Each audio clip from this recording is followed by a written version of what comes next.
Oh my God. Thank you, Rob. Deepest bow. Can we just love Rob up and thank Rob? Thank you, thank you, thank you, thank you, thank you, thank you, thank you. And I want to invite everyone. To make an Amor. Okay? And we make an Amor, right? We do an Amor chant. And if you can do it on your iPhone, you can spend time, pour energy into it. But right, when we feel Rob steps out, right, from one of the people pillar, kind of holding our space. And then you just feel reality being Rob. And just get that. That's a quality of Robness, right? Now, Rob happens to be, have a great voice and he's delightful. But that's not the point. The point is you feel love pouring through Amor, right? And you feel Robness. You feel love being Rob in a way, right? In a way that it can't, right? That no one else can be that Robness, right? Love is languaged as Rob, right? Rob is love's dangling modifier. Rob is love's verb, right? Right? That's what it means to be a unique self. To be a unique self is to be love's verb. Now, as you listen to Rob, let me ask you a question. As you listen to Rob, how many people confused Rob, let's see, with Mosa's Amor? No, was that confusing? Who got confused? Wasn't confusing. Who confused Rob with, let's say, Oriana and Randall and that beautiful Amor? No, no one was confused about that, right? Not confusing, right? Who confused Rob, right, with Krista's Amor? Not confusing. Right? Wasn't confusing at all. They were completely distinct. And you actually begin to realize as a first person realization of enlightenment, right? That reality animated by Eros, driven by love, by evolutionary love, seeks unique expression. And that literally the truth is that reality is having a Rob experience and reality needs Rob's love. Rob's love can do something in reality that no one else's love can do.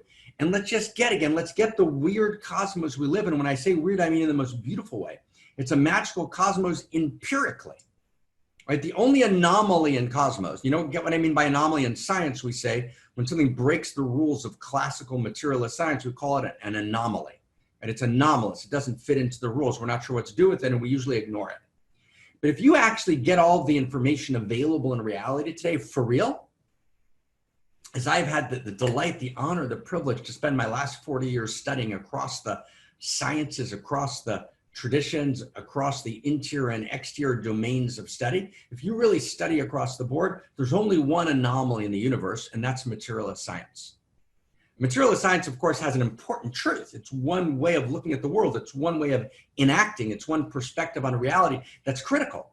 But it's an anomaly, right, if you actually think that's the world. I'll just give you the simplest example, simplest that everybody here knows. We have so much data in the world today that shows when a person's infused with love, right? A parent, right? A mother who can barely lift a sack of potatoes, who picks up a piano off of her child. How does that happen? Just tell me in terms of the laws of physics. If the laws of physics were the only thing operating in the world, and the laws of physics were materialist principles, how could it be that a woman who literally physically doesn't have the strength and power, right, to pick up, right, a baby off of, right, pick up a piano off of her baby, to pick her baby up, right, to save her baby's life? And it happens all the time, and we call those people heroes. We call them heroes. But we call them heroes because they're holding a deeper truth of reality. And every society has heroes, because heroes are the early adapters of Homo Amor. Does everyone get that sentence? Heroes are early adapters of Homo Amor.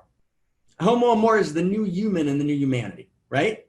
And that's where reality is going. Who gets that? Who gets that sense? Heroes are the early, if you get it, write it in the chat box so we can get it, right? Heroes are the early adapters of Homo Amor, right? And Homo Amor means literally that just like matter became life and life became self-reflective mind, which is the first three big bangs, then what happened? Then self-reflective mind, the human being, then sought its own triumph, just like matter triumphs in life and life triumphs in mind. The physiosphere, matter, the biosphere, life, the noosphere, the world of thinking, information, right? The self-reflective mind, the three levels of reality, the narrative arc of cosmos. You getting this, everyone? Everyone say it with me. So then self-reflective mind triumphs in Homo Amor, in the new human and the new humanity. That's where we're going. So heroes are early adapters, right? Heroes, oh, wow, right? And a hero always is suffused by love. Now, sometimes it's love of country. And sometimes it's love of a country that's unjust. So you can actually have heroes whose love is misplaced, right? They love their fascist country and they do feats of heroism in battle, right? So we need to evolve love, right? Love needs to be deepened and evolved. So the evolution of love is the trajectory of cosmos. But a hero is animated by love, and then the hero actually accesses potentiated power that's not available to our ordinary lives. Right? That's actually the nature of reality. That's true. And when that becomes democratized, right, when we actually all become heroes, okay, can we try and access that for a second? There's not a human being alive in reality that's not a hero. Can we find that together?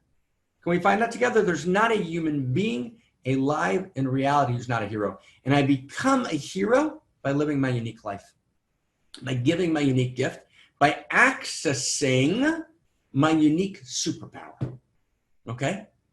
And there's not a person, right, who's holding this space with us today, right, in this space. There's not one of us who doesn't have literal, right, and direct access to superpowers, okay? Does that make sense, everyone?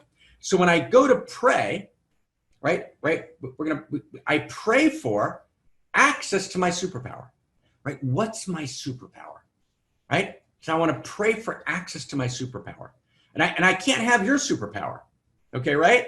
My superpower, Joyce, my superpower is not yours. Claire has a superpower. It's not my superpower, right? Christina, right? You have a superpower. It's not my superpower. But reality needs your superpower, right? That's what it means when we say reality needs your service. We don't mean in a bland, generic way. Oh, wouldn't it be nice if you showed up? It means that just like Rob just did that Amor, and that Amor had Robness written all over it. Love inscribed its name as Rob. Did you get that? Love signed its name as Rob.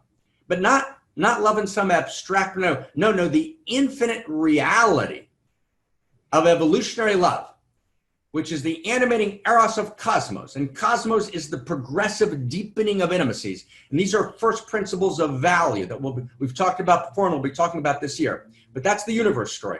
And I remember when Barbara called me the first time and said, oh my God, I just read this thing you wrote that evolution is the evolution of intimacy. It was the missing piece for me. We got to bring this into the world. And so we started talking. We spent the last 5 years of Barbara's life, right, to try and begin to land these ideas in the world. And I'm wildly excited that we're going to start publishing this fall.